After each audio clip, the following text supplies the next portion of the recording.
महाराष्ट्राचा। नमस्कार, मी गौरी। संध्या लाईव्ह मध्ये आपलं सगळ्यांचं स्वागत। सावित्रीबाई फुले पुणे विद्यापीठामध्ये वसतिगृहाच्या मागणीसाठी विद्यार्थ्यांनी चिखलामध्ये लोळत आंदोलन केलं आहे। सर्व विद्यार्थ्यांना वसतिगृह मिळाले पाहिजेत या प्रमुख मागणीसाठी हे अनोखे आंदोलन करण्यात आले आहे।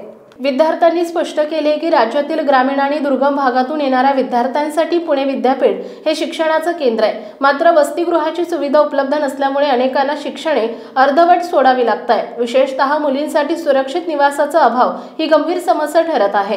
गेल्या 2 वर्षांपासून नवीन वसतिगृह क्रमांक 10 चे बांधकाम पूर्ण असूनही ते अद्याप सुरू करण्यात आले नाही। विद्यापीठ प्रशासनाकडून फक्त आश्वासने मिळतात, पण प्रत्यक्षात कोणतीच ठोस पावले उचलली जात नसल्याचा विद्यार्थ्यांचा आरोप आहे। या आंदोलनामध्ये NSUI, DAPSA, ASP, MRP आणि SSD या प्रमुख छात्र संघटनांचा सक्रिय सहभाग होता। आंदोलनादरम्यान विद्यार्थी चिखलात बसून निषेध व्यक्त करत होते। 4थी आणि 5वी बातमी अँकरवर आहे।